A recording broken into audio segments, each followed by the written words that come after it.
Okay. I have my ugly sweater on. Let's talk about records, CDs, albums, music. Okay. So, this is, I've skipped ahead since the last collection update that I did, and I've decided to just give up. I was way too behind. I was like 6 months behind. Here's a list of albums that I bought last year that I did not actually show a collection update for. Nie chcę spotkać cię w kolejnym życiu. Nie chcę spotkać cię w kolejnym życiu. Nie chcę spotkać cię w kolejnym życiu. Nie chcę spotkać cię w kolejnym życiu. Ostatni raz spotykamy się w tym życiu.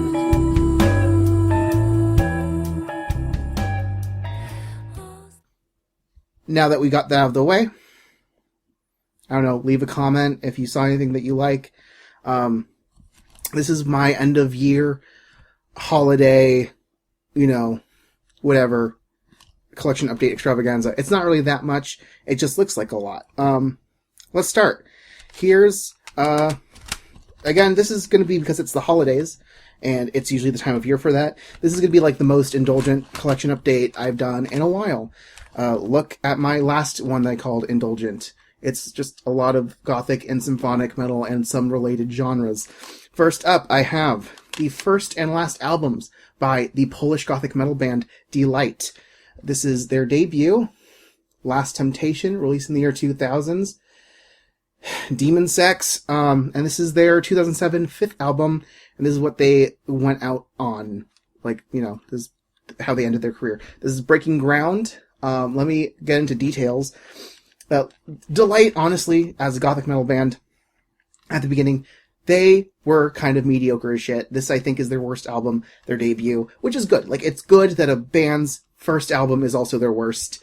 It's just, I'm not gonna say it's the platonic ideal of Gothic metal. It really isn't, at least not in this timeline. This is still in the middle of, the Beauty and the Beast boom. This predates the modernization, evanescenceization, popularization of the genre by a few years. So this is, it's female fronted, very keyboard heavy, keyboard centric, but not as much as you'd think. The biggest flaw that this band had during these early days is that they weren't writing hooks. It was a lot of sections of songs that they would write and strung them together, but it never really came together as a cohesive, satisfying listen. This is, again, by far their worst album of the bunch. And then, at some point, I think right after Evanescence got really big, they kind of did a paradigm shift, and which culminated in their fifth and last album, and also the one that they kind of escaped their record deal from Metal Mind Productions, but also kind of not. This was a co-release. So in Poland, it was released by Metal Mind, but in other parts of the world, it was released by Roadrunner. And this was actually recorded in Canada. I think that was the first time they've ever done that. And they were definitely trying to go for a much more mainstream commercial audience with this. Starting with their 2004 album, their fourth album, Anew or Od Nowa, if you got the Polish version. That was a lot more of a, alt-rock new metal album that still had some pretensions of being somewhat gothic with some more explicit keyboards and also a lot of trip hop influence. It was interesting. This is just a continuation of that. In fact, 5 of those songs that were recorded for Od Nowa or Anew were re-recorded for this. And in this iteration of those songs, those pretensions of gothic metal out the window. Just they don't exist. Take that thought, throw them out. This is not a gothic metal band anymore. This is again, new metal, alt rock, electronic at times, has a weird tendency to sound a little Tattoo-ish. If you remember Tattoo, the Russian pop rock duo, has some slight hints of that. And if you've ever listened to Lindsay Lohan's pop music career. A little bit of that here too. It's interesting. It's not terrible. It's not great. A lot of bands that did this like nu metal hybridization later, did it a lot less, authentic sounding than this. Like this, and this is a not authentic record at all. This certainly is something. I don't hate it though. I actually quite enjoy it. Again, I think their worst album is their debut. It's just more flimsy. This actually sounds like they could write some hooks and stuff. So there's that. Next up, I have Moonlight. I've talked about this band before. This is their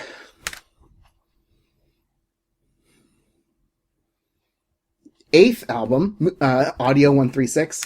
And this is the deluxe edition, limited edition. It has 2 discs. One is the standard album, which was recorded in English.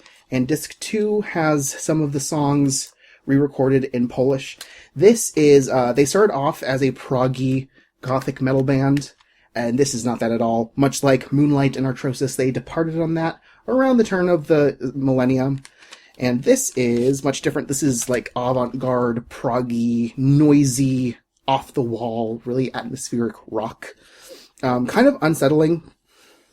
They would dip their fingers or toes, whatever, more and more into noise music for their last album, at least in this original run that they did.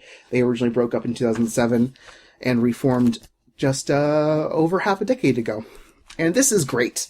Honestly, as their progressive avant-garde noise music self, this is the best version of that for them. I think this still is catchy and has hooks, and it's just all around a really enjoyable listen. Catchy as shit, but also like weird and off-putting, unsettling, and electronic and spacey in a weird way. Very, discordant, I guess is the word I'd use. I'm gonna chuck this next to my cat. Next up is Elysian. This is their second album, released in 2014 under Massacre Records. Someplace Better, and honestly, much better than their first album. I did not love their first album. I don't even have it. It's on the list to get, but this is actually the thing that convinced me that this band was worth paying attention to. This is kind of Gothic metal. They were definitely formed under that and marketed as a Gothic metal band. This, again, has some like alternative metal twists and some, just hard rock tendencies. And there's this one song that has, like, in the middle of their, like, awesome fucking, like, breakdown riff, some, like, dubstep, like, whoobs they're mixed in, and it doesn't sound like utter garbage.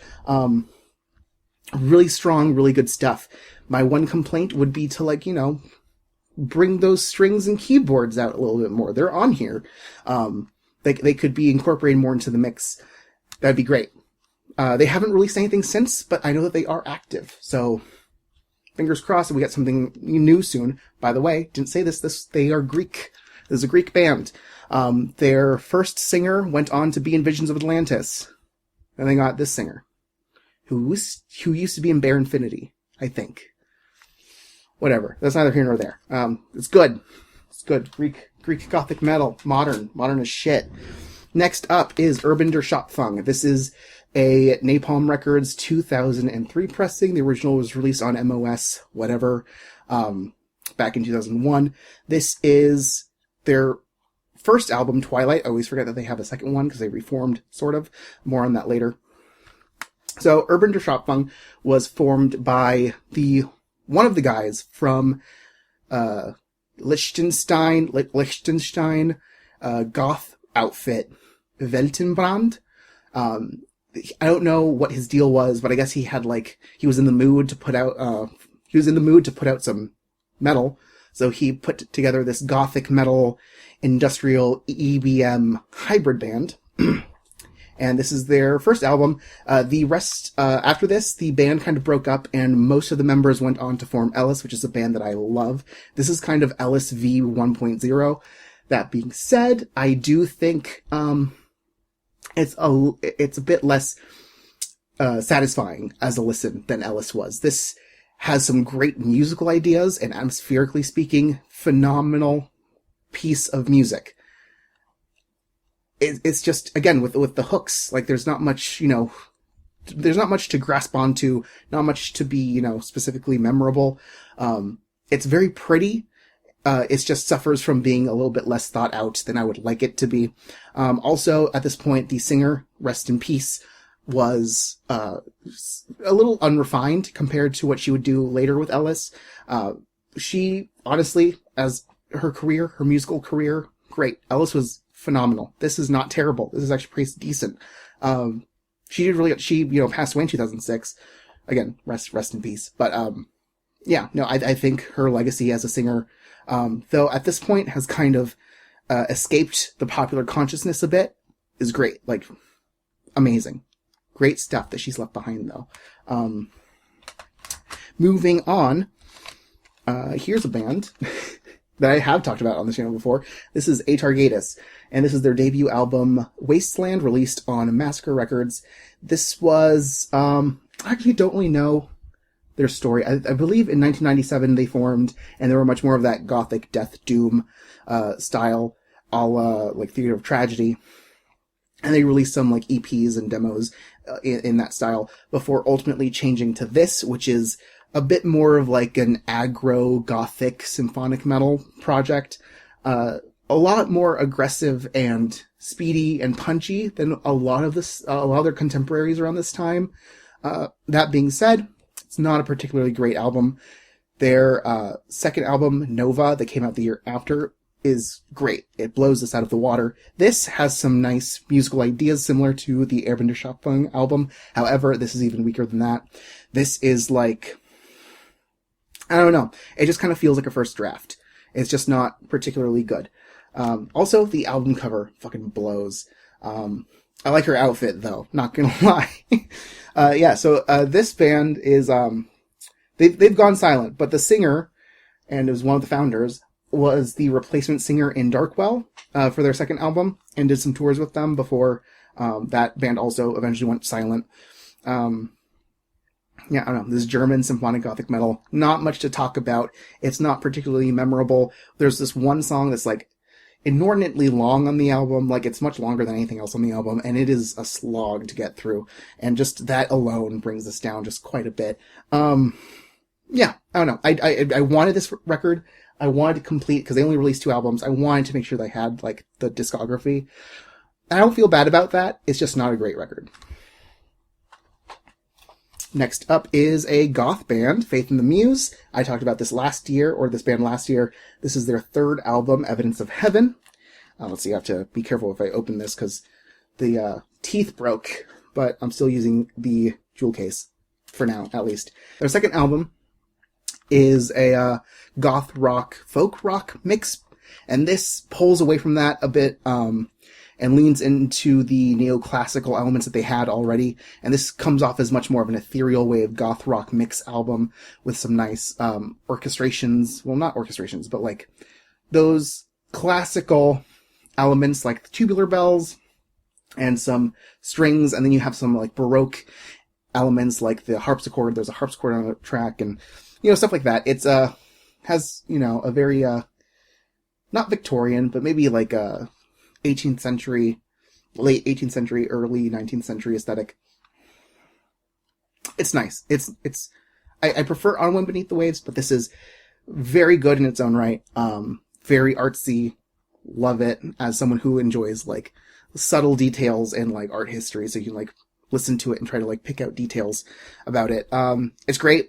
One song, the lyrics are a poem that, is thought to have been written by Queen Elizabeth I, so that's like early 1500s. But yeah, moving on. Or no, late 1500s. My bad. I got my numbers wrong. Late 1500s. Next up is Penumbra.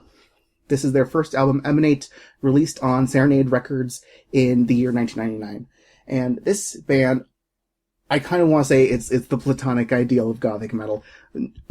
Late 90s Beauty and the Beast, gothic metal. That being said, I also hesitate to do that because they do have the addition of an oboe to make it a bit more out there.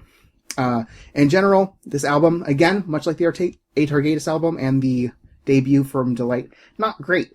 This is honestly this band in their first incarnation, their original run of 3 albums, none of them were particularly amazing. Their third album, Seclusion, got it, is interesting. It's a little proggy and folky and definitely plays around with like the Gothic and Symphonic metal,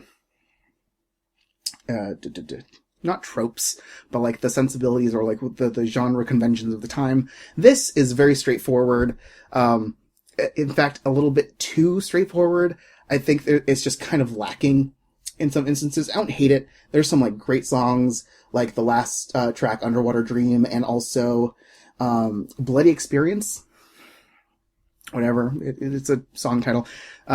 Those songs are really good. I will say, though, Bloody Experience kind of sounds like the main hook, the melody, kind of sounds like it was kind of lifted from a Macbeth song that came out the year earlier, but I don't know the history of either of these bands that well to say, like, what this deal is there. But yeah. Like, it's fine. It's very, harsh vocal heavy. It's just not very memorable. Like, there's just not enough vocal play to like make it, particularly memory, like the interplay between the male and female vocals is kind of non-existent. I'd like it better if it did more vocally, is really the big thing here. I have In Tenebris, their self-titled third album, released in 2007 independently. I've had my eye out for this album for a long time. I discovered this band in high school, but I would listen to my Pandora internet radio app a lot. And at the time, they had this third album, and songs by this band would come in my rotation pretty frequently. This, I don't know what the deal is. They've always been labeled as like a darkwave band. I don't really know what the deal is there. This is the only material, that I've heard by them. And this is not darkwave at all. This is like industrial rock meets gothic metal. And yes, it's some small things about it definitely read like slightly amateurish or not super comfortable in like songwriting or like lyric writing. There's just some like flow issues with vocals, but I in general really am pleased with this album. I didn't actually think I'd ever get this album, so the fact that I do is also just a plus. And I'm gonna keep an eye out for their other two albums that they released before this. They've since broken up, and because they were always independent, their stuff is very difficult to come by. So I'm gonna keep an eye out for it, but no promises. Like I don't know what the chances of me actually getting my hands on their earlier stuff like are even like. That being said, again, In Tenebris by In Tenebris is pretty decent American Gothic metal with some like nice industrial rock tinges and electronic, elements going off in the background. It's really enjoyable. No gripes really. If you're, I don't know, if maybe you're curious about this kind of stuff and you like the idea of Evanescence's Fallen, but wanted something a little longer winded, something a bit more traditional, I guess. That is your friend. That check that out. Next up, I have Theater of Tragedy. This is their fourth album. It came out, I believe, after Aegis in 1999. This was released in 2002. This is their fourth album, Musique.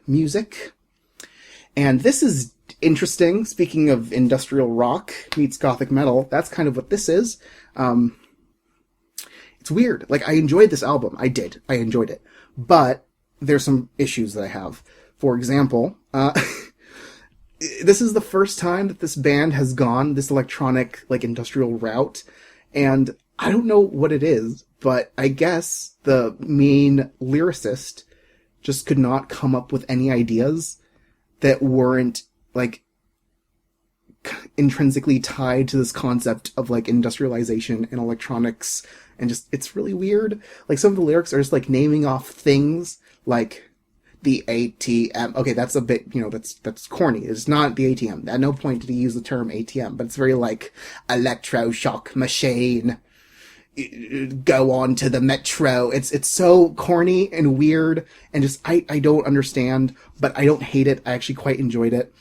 But yeah, this is not an album that you listen to with other people. This is one that you keep to yourself. There's that. Next up, I have Jade by Flowing Tears. Now, this is a German, it didn't come with a booklet, lame, but, whatever. This is a German Gothic metal band. They started off with a longer name Flowing Tears and Withered Flowers that I want their music. I want specifically their second album, Joy Parade. That's very hard to come by, especially on CD. On vinyl, you have an easier time, but I really don't want to get it on vinyl. That being said, they changed their name with their style. So I guess they decided that having the name Flowing Tears and Withered Flowers was, one, too long, and two, is really representative of like an atmospheric doom metal project. And at this point, they were not. They were definitely somewhere between that sound, which, by the way, when I say atmospheric doom, I mean more along the lines of like Third in the Mortal debut album, but with their singer who had a much more of a huskier contralto voice, compared to Kari Ruesloten, for example. So this is between that and their second album, Serpentine, which I also have gotten recently and was on the list of albums that you saw scroll past.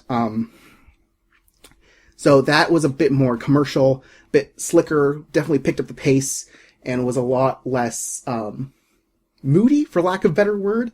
This is like, still, the songs are pretty short, but it's still in this like in between of atmospheric doom metal and gothic metal, where for some reason it speaks really, it speaks to a certain sect of person who really likes that quiet, sparse doom metal. But a lot of people also really dislike this album because it is just like wimpy. I'm kind of in between. There's some aspects of it that I really do like, and some that I find to be whatever.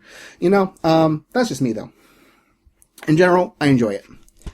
Next up, I have Shine by Edenbridge, which is their only good album, and you can quote me on that. I am usually bored by their brand of symphonic power metal.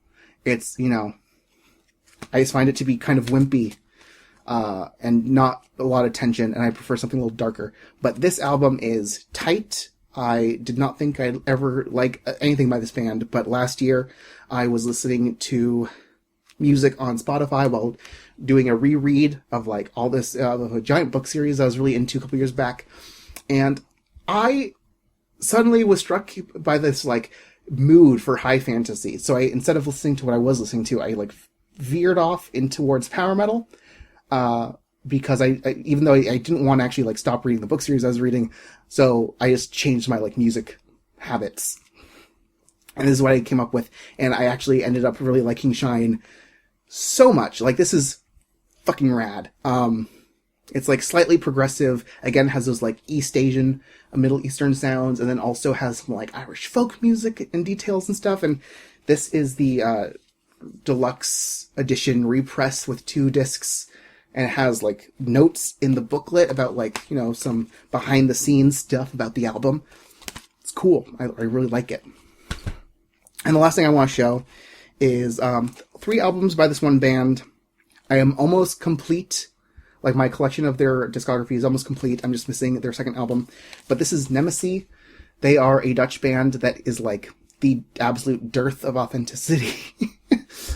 So they started off in this like Gothic symphonic metal world that was just like pure After Forever Epico worship back in the early 2000s. Before migrating from what I remember the second album being, it's been a while, is a bit more of a poppy, electronic, almost hard rock nu metal sound. And then they kind of did that again, but darker, with their third album, The Quiet Resistance, which I found out about when I was in Europe in 2011, because I went to a festival and they handed out a magazine, I don't remember which, they had an ad in there, and I was like, oh, they're back. I didn't know that. I didn't realize that they were putting anything out. That's how I found out about this album. Of course, I didn't get my hands on it until like 10 years later. But yeah, so The Quiet Resistance is like poppy, dark, symphonic alternative rock. It's enjoyable. It's not anything to like, this band has never been very creative, I guess is what I'll say. Like, in the same way that their first album was like After Forever Worship, this is kind of like Evanescence meets like, I don't even know, like, who was big at the time. Like, it's definitely, it's dark and bombastic enough and Evanescence-y enough to speak to a, like, Gothic symphonic metal audience, but it's definitely not metal. Some songs definitely have some, like, a metallic tinge to them, but this is not metal. It's pretty just like solid, modern, really clean produced dark rock, which is fine. I like that. Their next album that I have by them is their fourth album, 2016's Uprise, which has an even like darker aesthetic, and you can see blood splatters and this, dim dark art cover. And it is also much poppier. I don't really understand what they were doing. It's fine. Some of the music reminds me of like computer ads. It's this album confuses me. They there's bonus tracks that are re-recorded versions of older songs, and one of them was from their second album, re-recorded in this style, and it's darker than anything else on this album, and it has some like actual drive and like darkness to it and some menace. And I don't know, the rest of the album is like not really that. It has some like American style alt rock tendencies of like, the late 2000s, early 2010s, like the riffing style. But it definitely doesn't have like the bite that a lot of those American like rock bands had, or even have. Some of them are still around. I don't know. It's not my favorite. And then their fifth album, 2019's White Flag, which, by the way, they got picked up for their third album onwards by Napalm, which is weird. But yeah, Napalm was putting out this like alternative pop album by Nemesis that has it lifts a lot of stuff from, again, American music, like the kind of songs that would be at the end of like a gritty survival period piece. It has like this like swagger and almost like Western country kind of groove. They have a different singer for this album, and she has much more of a sultry, raspy kind of quality. Like, she is a much better singer than their original singer. I will give her that. She has since left, by the way, but I think what they're going for is just so weird to me that nothing that they could do on this album, like even if it is like solid alternative pop kind of rocky here and there, it's just so off-putting to me. Like, first of all, I really don't like that like sultry swagger rasp singing. I don't like it. It's just something that's never connected with me. I think it's very trendy to do, singing that style since like 2014 onwards. It's been trendy to do that. I'm kind of tired of it. I didn't want it showing up in like, my European Dutch dark rock or whatever. Alt pop, whatever. Yeah, I don't know. This is the album that has like kept with, that I've, it's stuck with me the least, honestly, of their stuff. Some of the songs are pretty fun, but in general, not my favorite. But yeah, I think that's all. I honestly could show more. I was debating how much I should show for this collection update, but I think that's a good spot. I've been actually getting some messages on my phone being like, it's been creating new videos after the size of the video gets too long. So I'm going to end now. Thanks for watching. Yeah. Thanks. Follow me, like, subscribe, whatever.